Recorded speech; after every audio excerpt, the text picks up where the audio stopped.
Starting now, you can get a transcript of each week's Rich Dad Radio Show. Just visit www.richdad.com/radio and download a copy today. This is the Rich Dad Radio Show, the good news and bad news about money. Here's Robert Kiyosaki.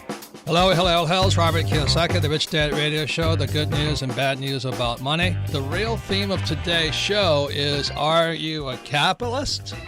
Are you a socialist? Are you a communist?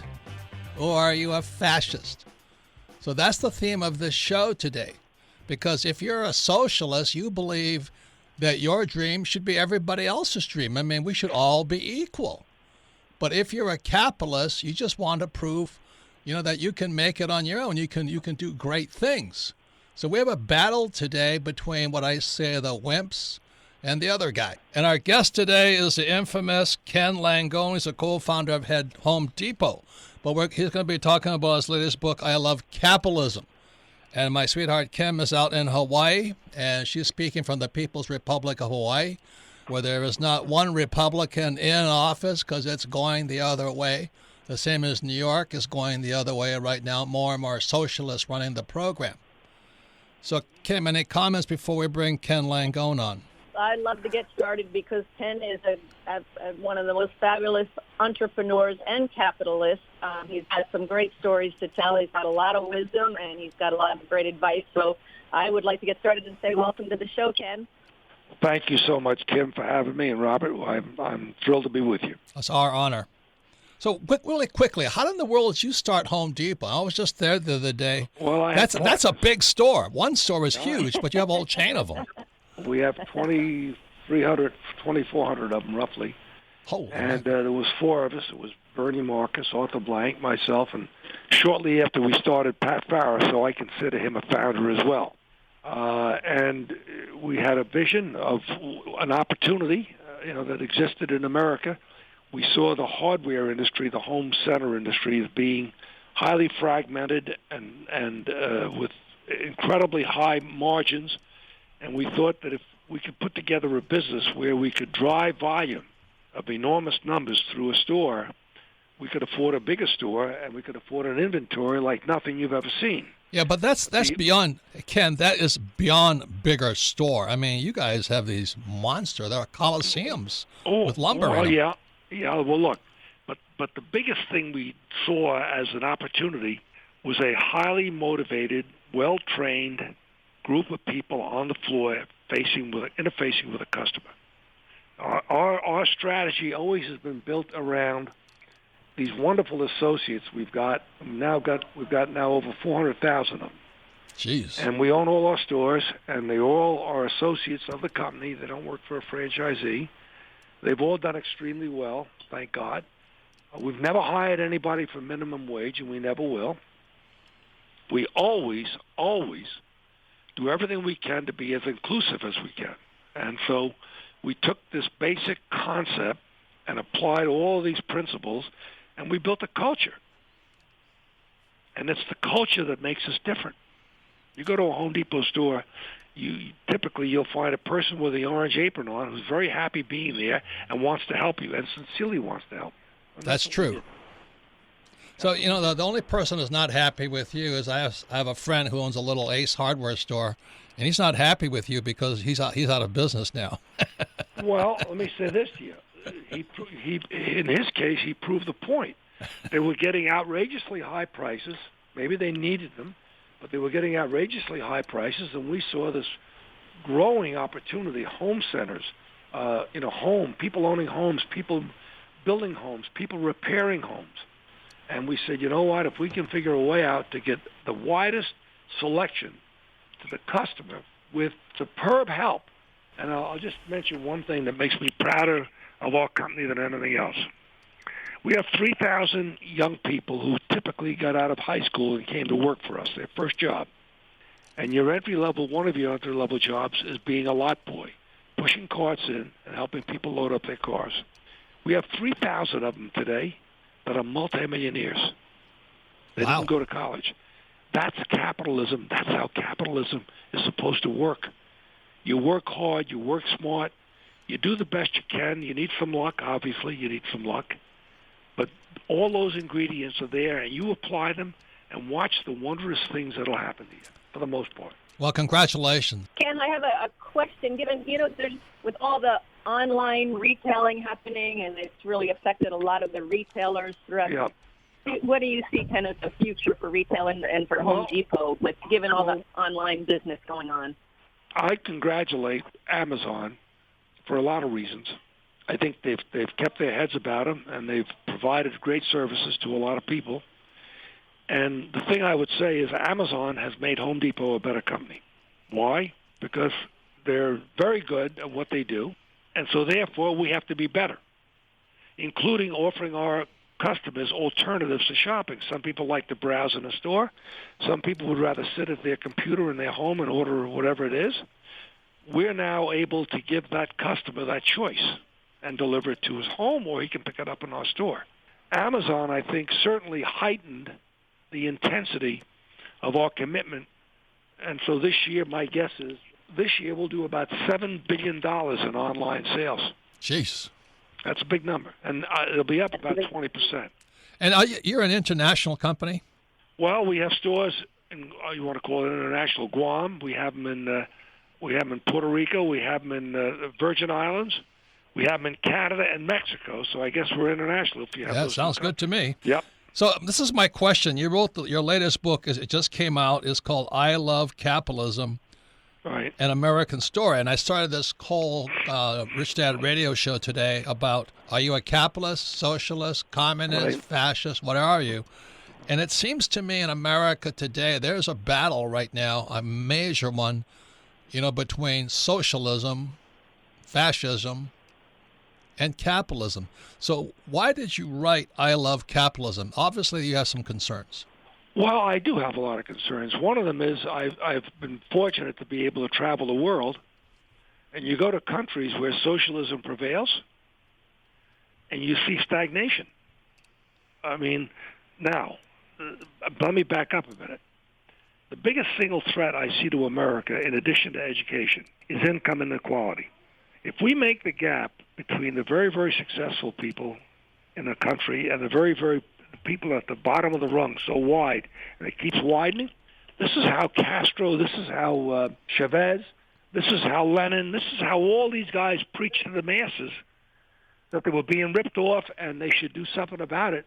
Now go back later on and look at those countries and say, okay, they did it their way. How did they do? Well, not very well. Now, so I saw this. I've been to Hungary. I've been to Czechoslovakia. I've been all over. The government, that government which governs least, governs best. I forgot who said it, but one of our former presidents. Might have been Lincoln, or it might have been Washington. But anyway, let the government do what the government should do, which is defense, which is border patrol, all those things. These are all necessary government functions. Police, fire. In fact, in many cases, I know in my community out in Long Island, we don't have paid fire department. We have a volunteer fire department, and they all do very well. The whole island is essentially manned by volunteer fire departments by town. When I saw these kids in the early 16 following Bernie Sanders, it scared the dickens out of me. And what scared you about that? That's giving up before they start. They're giving up before they start. I'm glad you said that. Why do you say that? Yeah, because it's not the impossible dream. No, but what I'm saying, these guys haven't even started. They've already quit. That's the whole point. And they're hanging up their spikes. My God, the game hasn't even begun. Now, why do you think that's happened? I see it all over the place. I think part of it is the events surrounding their early years. And I'm speaking specifically of the financial havoc of 2008, 2009. Let's say the kid was born. Let's say the kid's a freshman in college now. Well, he was 16 2 years ago. That kid was old enough and alert enough to know that we had a mess on our hands in America. His parents might have mentioned he saw it on television. Maybe his father was impacted with his job. But that doesn't mean that the system doesn't work. It means, like anything, too much of anything is no good. And we now have safeguards in place, just like the Depression of 1929. We put safeguards in place that protected us from another calamity like 1929. So I'm giving part of the responsibility and blame to the events attendant to their lives. Yeah, but Ken, let me ask you this question, because I meet a lot of parents of these kids, and they're kind of wimpy too, if you know what I mean. Well, I don't know. I don't call them wimps. I call them stargazers, okay? I mean, government, if you want a good example of not letting government do it, the VA. Turn the VA over, turn all of the functions of the VA over, the health side, to private sector, whether it's philanthropic. I mean, for example, our medical center here in New York, NYU Langone Medical Center, staffs all the doctors at the VA hospital down here on 17th Street and First Avenue. So you can work it. Right. Look, when people have incentives, they typically work better. When you're going to run a race and you know you're going to get a trophy at the end of a race, you're going to work a little harder. But if you're going to get running a race and not get any acknowledgement of having won, why make the effort? Yeah, but did somebody have to offer you a trophy, Ken, to go build Home Depot? Look, Mom and Dad did their best. They worked hard. God bless them. They were not educated. Mom went to the 7th grade. Dad went to the 8th grade. They worked like hell. Money was always tight, and I made my mind up. Thank God we had plenty of food. We had a warm house. We didn't have air conditioning because that was really luxurious. We had a small little house out in Long Island, and I didn't know I was poor, but I knew that I could have a better life if I had some money. So what happened? Ladies and gentlemen, we're talking to Ken Langone. He's a co-founder of Home Depot. I mean, those are mega stores. And he's the author of his latest book, I Love Capitalism, An American Story. He's talking about when he saw Bernie Sanders running against Hillary and Trump, he saw the American kids kind of quitting before they even start the race here. And what I want to find out is what he sensed where the thing started, but more importantly is what can you and I do? Any comments there, Kim? The media seems to be playing on this apathy and, whoa, America's horrible. And that's why I thank you for writing your book, because you're giving us such a positive message. How do we turn around the message, or how much of an impact is the media having? We have to let these kids understand that they're following the Pied Piper. That's what they're doing. And it does not have a happy ending. Ken, hold that thought, because we'll be right back. The question, like I wrote the book, Rich Dad, Poor Dad. And my poor dad was a PhD, great father, good man. Right. But he knew nothing about money. And I would say, although he was Republican, he was more socialist. And then my rich dad was a man who never went to school, but he was a hardcore capitalist. Right. And when we come back, I think we're on to a very serious problem. Like you said, this gap is so big right now that we are on the seeds of revolution. So when we come back, we're going to be talking to you more about what you think is going on inside our school system. We'll be right back. Okay. We'll be right back. You're listening to the Rich Dad Radio Show with Robert Kiyosaki. Don't be like Charlie. Charlie is that do-it-yourselfer who does himself in. Do-it-yourself is good for tile and grout. It is not good for asset protection. Charlie thought he'd save a few dollars forming his LLC online. With no guidance, he did it wrong. When he sold the property, he lost thousands and thousands of dollars. He did himself in by trying to do it himself. Don't burn yourself. Use Corporate Direct to set up and maintain your LLCs and corporations. Corporate Direct is owned and operated by attorney and rich dad advisor Garrett Sutton. Garrett wrote the bestsellers Loopholes of Real Estate and Start Your Own Corporation. He is Robert Kiyosaki's attorney for asset protection. He and his team will do it right. Visit them at corporatedirect.com or call 800-600-1760. Mention Rich Dad and receive $100 off your formation fee. That's corporatedirect.com. corporatedirect.com. Log on to richdadradio.com while you listen. Now back to Robert Kiyosaki. Welcome back, Robert Kiyosaki, the Rich Dad Radio Show, the good news and bad news about money. And you can listen to the Rich Dad Radio Show anytime, anywhere on iTunes or Android. And all of our programs are archived at richdadradio.com. We archive them for two reasons. Number one is because repetition is how we learn. For example, you can't be a great golfer if you don't take more than one or two cuts at the ball. And secondly, the reason we archive them is so that you can share this program with friends, family, and business associate, because if you listen to this program again, you'll learn more. But when you discuss it with friends, family, and business associates, you expand the learning. So our guest today is the famous Ken Langone, and I mean he is famous.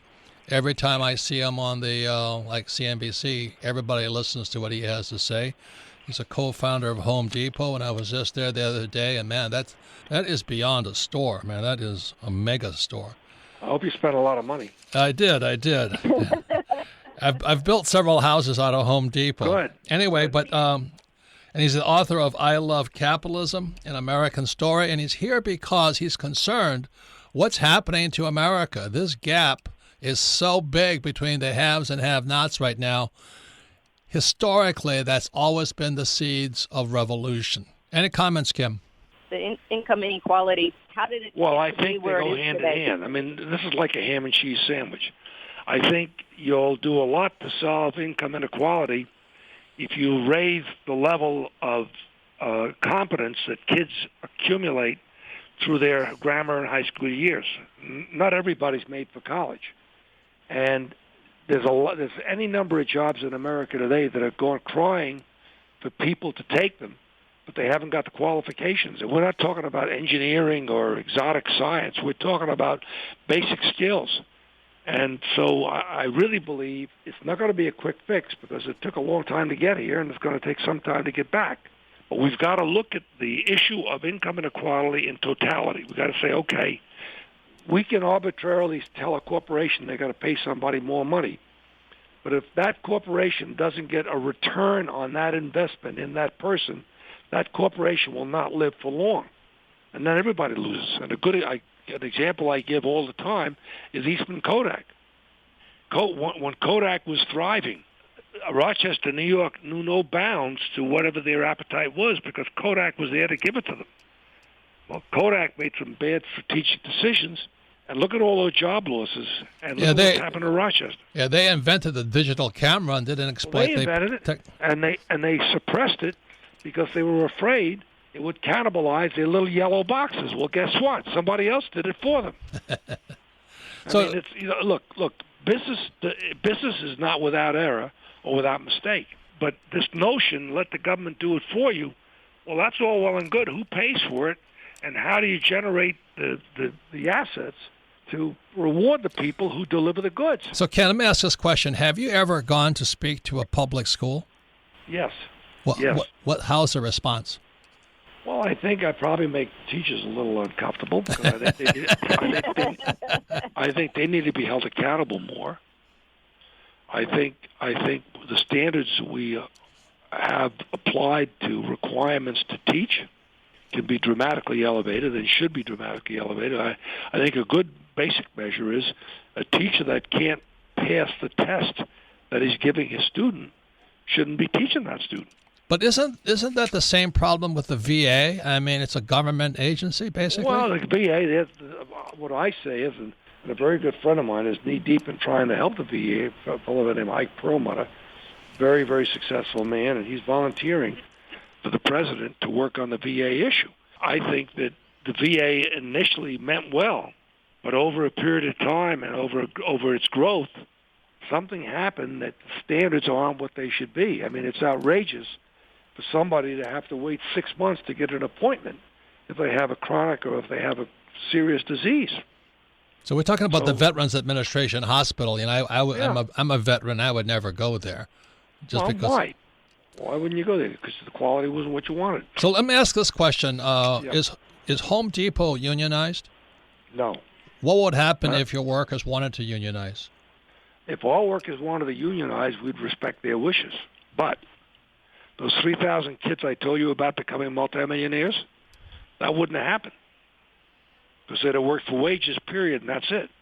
So how did those kids become multimillionaires? Well, we've had a policy, and I'm happy to tell you to this day, it's almost 40 years ago we opened our first store, we had a policy that the minute you come to work for us at Home Depot, you're a stockholder. We make you a stockholder. And we have programs in the company such as a stock savings plan. We have all kinds of programs that allow you to participate in the success of the company. For example, in our stores, we have what we call success sharing, where depending on the store making its numbers, each person in the store, everybody, every single headcount, gets paid a bonus, and it's done every 6 months. So every 6 months, if the store success shares, those people in that store get a bonus. And it depends, of course, on longevity and all these other factors. But the point is, when a kid sells somebody something in our store, he knows it's going to a goal that he'll get rewarded for if they make that goal. That's capitalism. That's incentive. That's what you want. Look, to say we're all equal as humans, you're right. As creatures, we're right. Now, I would love to be able to play basketball like LeBron James, but that ain't going to happen because I haven't got the talent. Should LeBron James not be paid what he's paid because I can't play as good as he can, and therefore they couldn't afford to pay me what they pay him? This is how capitalism ties everything up. So let me play devil's advocate to you. So what would you, if you were face to face with a guy like Bernie Sanders, who's talking about a paycheck for everybody without working, how would you negotiate that conversation? I'd start by telling him to get a life. Christ's sakes, I mean, look at the guy. He got elected from 600,000 people? Yeah. He got elected so here he is, and he went to a national stage, and I give him credit. He tapped into a nerve in America. Look at the crowds he got. What would I tell him? I would ask him to do a study, or have somebody do a study for him, of socialism around the world and how well it works for the people. But, Ken, don't you think they know that when they're inciting these emotional riots? Yes. And what they're doing is they're playing on the emotions and the disappointments of people to get themselves elected. That's what you're saying. And that's what you're saying. As long as this gap gets wider and wider and wider, it's easier to play into that emotion, right? Mm-hmm. You're right. Any suggestions? Yeah. Encourage capitalism. That's my best suggestion. You're a brave man. Look at the hot dog stands all over. Every one of those guys is an entrepreneur. Right. Every one of them. They don't know how much they're going to make today, but they're out there. And the guy that makes the most money, who has the best hot dog or the best service or a smile on his face, or when it begins to drizzle, he doesn't quickly fold up his tent and go home. Some people will eat hot dogs in a light drizzle. But the point I'm making is every delicatessen, every restaurant, every dry cleaning establishment, they're all entrepreneurs. They're the backbone of America. Your Ace hardware store friend, he was an entrepreneur. Now, the one thing about capitalism is it's brutal. There's no room for failure. There's no room for failure, and that's the way it's supposed to work. But the great thing about capitalism, if you fail, you can come back. They don't throw you in jail or put you in the stockade. You know what I mean? Absolutely not. You stand back up. I had a friend of mine who was the golf coach at Wake Forest University in North Carolina, Jesse Haddock. And I said, Jesse, tell me how you look at the kids that might have the greatest career possibilities. He said, Ken, it's simple. When I see a kid taking a double bogey on a hole, meaning that he's 2 over par, and the next hole he comes back and makes a birdie, I know that kid's got a shot. You got to be able to bounce back from adversity. You got to be able to pick yourself up. Capitalism, to me, one of the most essential ingredients is optimism. You got to think positive. You got to be an optimist. You got to see the potential. You got to be mindful of the dangers and the risks. But that doesn't mean you shouldn't have some passion and enthusiasm. And it's how you relate to people. I often tell people that the 3 most powerful things I know in life, the 3 most powerful things are a kind word, a thoughtful gesture, and passion and enthusiasm for what you're doing. People will buy in to a situation where they see, hey, that guy looks like he's having fun, or he's having a good time, or he believes in what he's doing. I'm going to join him. So it's a kind word, a thoughtful gesture, and passion and enthusiasm for everything you're doing. That's outstanding. Outstanding. Hey, before we end, can we ask your opinion of Mr. Trump, President Donald Trump? Well, his style is different than mine. But I will, Well, I say voted kind for- word, I voted- thoughtful gesture, but he's got the passion. Well, let me tell you what. I voted for him, and I'd vote for him again. He's doing good. Tell you why. We're addressing a lot of things that have been pushed down the road for too long. Korea, this guy in Korea has been allowed to get ahead of steam up over 20 years. 4 presidents, 2 Republicans, 2 Democrats. The guy's nuclear capabilities only got stronger and stronger and stronger over that time. Trump has now brought the thing to a head. Trade, I don't believe in tariffs. Tariffs will not work. I'm hoping that what he's doing, the noise he's making with tariffs, is a ploy as a tactic to get people to sit down and say, come on, guys, we got to fix this. Why do we have 100% tariff on every car we make in America and sell to Germany? And why is a tariff on a German car made in America only 2.5%? That's a good question. That's unequitable. Right. What I'm saying is, I like the results. It's the different style that I would apply, but so far I got to give him credit. He's getting it done. He's got 1 out of 3. He has no kind words. He has no thoughtful gestures, but he does have passion. Well, let me tell you what. Believe it or not, I know stories about this man being kind and thoughtful. Oh, I know. He's fabulous, man. He's done some great things for others in his life. Yeah. That I would put him in a category of kind. Yeah, he and I have written 2 books together. I'm the only guy to do that. Oh, great. Yeah, Okay. he's a great guy. Is one of the solutions to put more business people into politics? Oh, I'm glad you raised that point. Trump is encouraging people who had no interest in politics before to saying, hey, he did it, maybe I can do it. I'm thinking about Mike Bloomberg. I'm thinking about Jamie Dimon.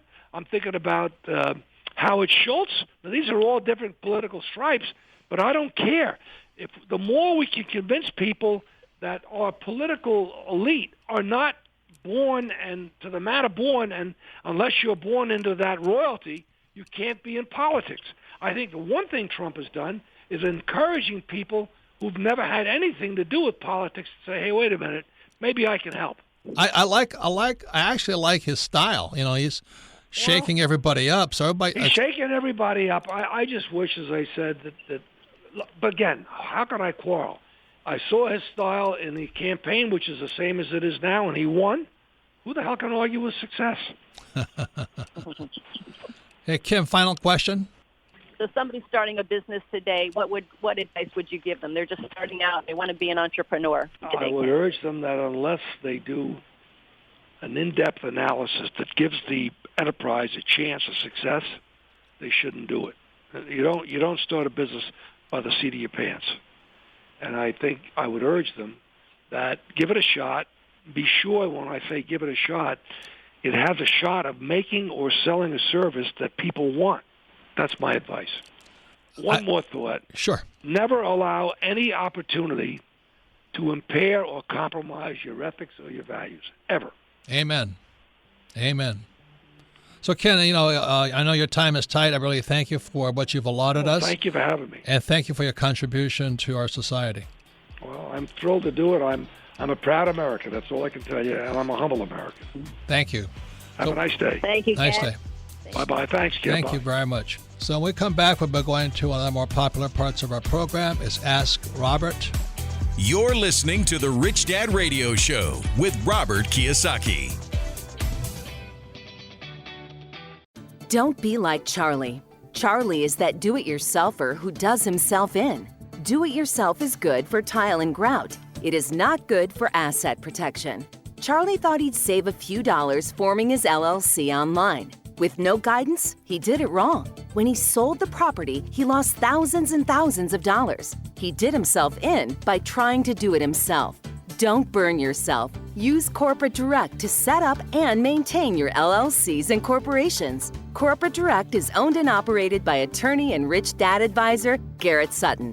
Garrett wrote the bestsellers Loopholes of Real Estate and Start Your Own Corporation. He is Robert Kiyosaki's attorney for asset protection. He and his team will do it right. Visit them at corporatedirect.com or call 800-600-1760.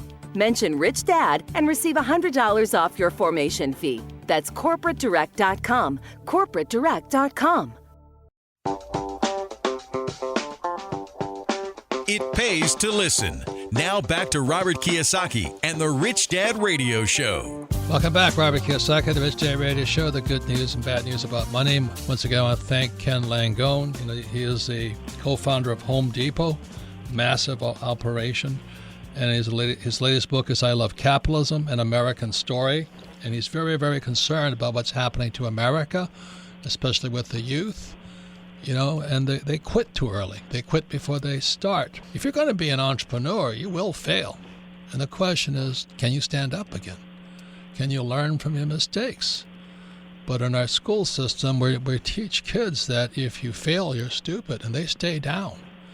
And that's really tragic because this gap between the rich and everybody else is now at an all-time high. And exactly as Ken Langone says, it always leads to revolt. There's anarchy. So anyway, this is the Rich Dad Radio Show. You can listen to the Rich Dad Radio program anytime, anywhere on iTunes or Android. And all of our programs are archived at richdadradio.com. We archive them so you can listen to them again. But more importantly, share with friends, family, and associates. And discuss this program because we are fighting for the soul of capitalism right now. Because in my opinion, we're teaching communism, socialism, and fascism, which is the worst, in our school systems today. So you can submit your questions to Ask Robert at richdadradio.com. And Kim is coming in from our home in Honolulu, Hawaii.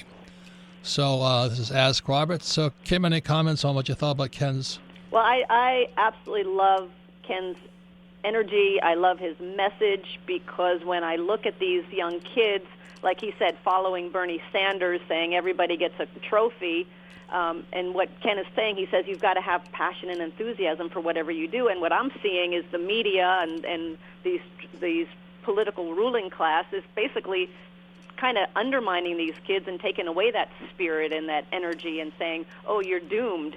And Ken's message is one of optimism. It's one of anybody can be an entrepreneur. There's a lot of optimism in his message, and I love that. And he has earned the right by building all of Home Depot and his background. So I thought his message and his book, I Love Capitalism, is more important now than ever. So, Melissa, what's the first question for Ask Robert? Our first question today comes from Kendall in Newark, New Jersey. Favorite book, Rich Dad, Poor Dad. It says, Robert, you've preached for 20 years about the fact that the school system doesn't teach financial education. I would argue that in the last few years, they are teaching kids about money in the form of socialism. What's your opinion on this? Man, I want to thank you for that question because that's like a kick in my head. I never saw it that way, that teaching socialism and fascism and Bernie Sanderism is financial education. But it's not the kind of financial education I think that makes people productive and all that. So I really want to thank you for that question. And the reason I call Hawaii the People's Republic of Hawaii is because that's what Forbes magazine called Hawaii, where Kim is right now. And Kim and I have friends who are leaving Hawaii because it's become fascist. I mean, there's not one Republican, not that we're Republican or Democrat, but it's going more and more, to equality for everybody. Now, in a democracy, that's great. We should have equality for everybody, but not at the expense that those who want to strive and become wealthy. But there's a war right now, in my opinion, between those who just want to be given money and those who are striving to, the impossible dream. Any comments, Kim? Well, yes, in Hawaii, there was one Republican politician, and he kind of got ousted, so it is all Democrat. But for example, Hawaii is a very good example of what's happening nationwide. I mean, for example, our property taxes in Hawaii on our house here, because we're non-residents, they tripled our property taxes. It's like the only thing government knows to do is to tax people, and we're going to take it from people who have money and give it to people who don't have money, whether they work or not, whether they earn it or not. And I think that's the message that's killing America is you don't have to do anything to earn your money. That we're just going to give it to you, and that goes against everything Ken's talking about in his book about capitalism. If you want this American dream, whatever you call it, you got to go out and work for it, and you got to go bust your you-know-what to make it happen. You don't just sit back and collect a check. So I think. So what do you think? What do you think they're teaching kids right now in schools? Well, they are teaching them about. Government owes you a living, right? Yes. That everybody should be. I never saw it that way either. That everybody gets a trophy. Our good friend Craig, who's a a star athlete. He was ranting and raving one day because he was coaching his little league team, and they weren't keeping score. Well, everybody wins. Well, those kids know who won and who lost. They know damn well who won and who lost. So they're teaching everybody should be equal. Everybody should be the same. Don't excel more than somebody else. It's crazy. I think it's absolutely crazy. I call it social engineering more than financial education. Yeah. And they're just trying to make everybody equal, which is part of the democratic process. There is this, democracy, there is this equality part of it, but there's also the striving, that you want to get ahead of everybody else. And I don't know about you, but I like having nice things. I don't want to be equal. I don't want to just drive the same Hyundai or Lexus or, I want the better life. But that's gone today. Yeah, and there actually are studies that thriving and going and challenging yourself and excelling and thriving for a better life is very human characteristic. It's a very human characteristic, and I think part of this whole social education is taking away kids' spirit. I really do. I think it's taken away their spirit. I think it's taken away their self-worth, and I think that's criminal.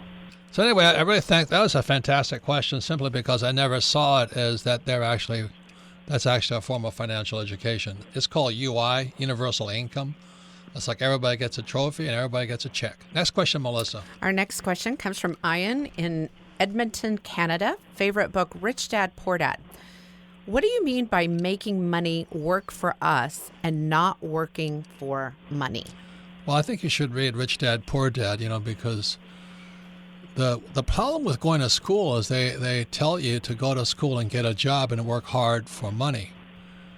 And the problem with that is that the people that work hardest for money pay the highest taxes.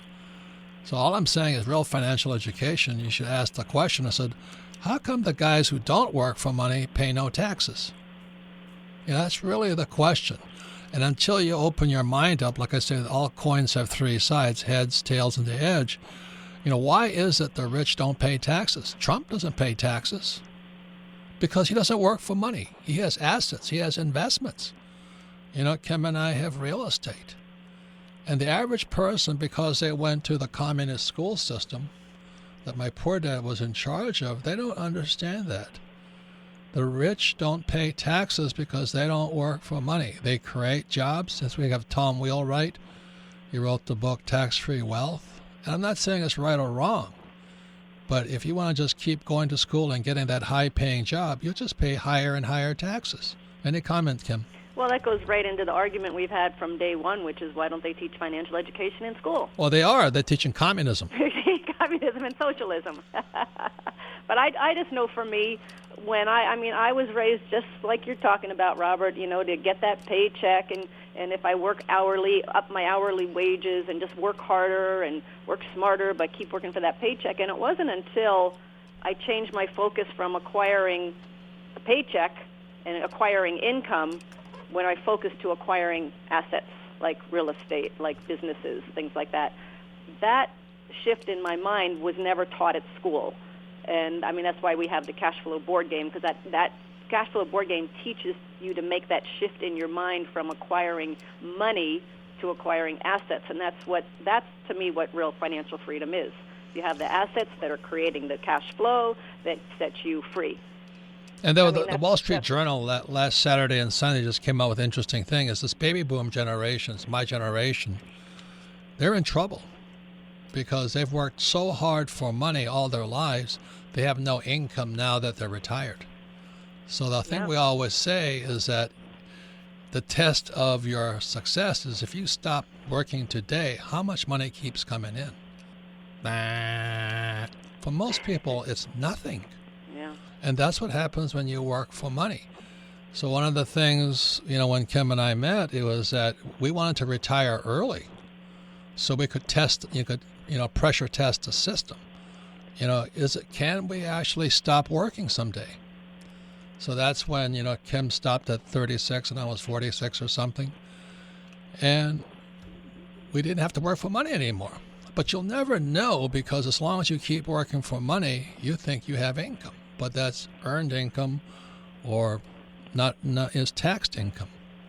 So that's why we say the question for you is wake up and understand there is financial education, but the question is, if you stop working today, how much income comes in, and are you secure? And if no income is coming in, I'd punt. I would do something. I would wake up. So anyway, thank you for all listening to Ask Robert. You can submit your questions to AskRobert@richdadradio.com. And once again, thanks to Ken Langone. His author is I Love Capitalism, An American Story. And also, Ken is the co-founder of Home Depot. So, Kim, any final words from the People's Republic of Hawaii? It's a beautiful place out here, but their politics are a little messed up, as is the U.S., and I just, again, really thank Ken for writing his book, I Love Capitalism. One thing about, Robert, to your point of, people don't have anything because the rules have changed so dramatically, and I look back on Mom and Dad. They used to be able to save money where it made them money, if there was 10 or 12% interest, but you can't do that anymore today. The rules have totally changed, and they're teaching the same old thing, save money, get out of debt, all of that. They're teaching the same thing, but the rules have changed, and it's not the same as it was. So you do have to wake up and start doing things differently. So once again, thank you all for listening, and thanks to Ken Langone.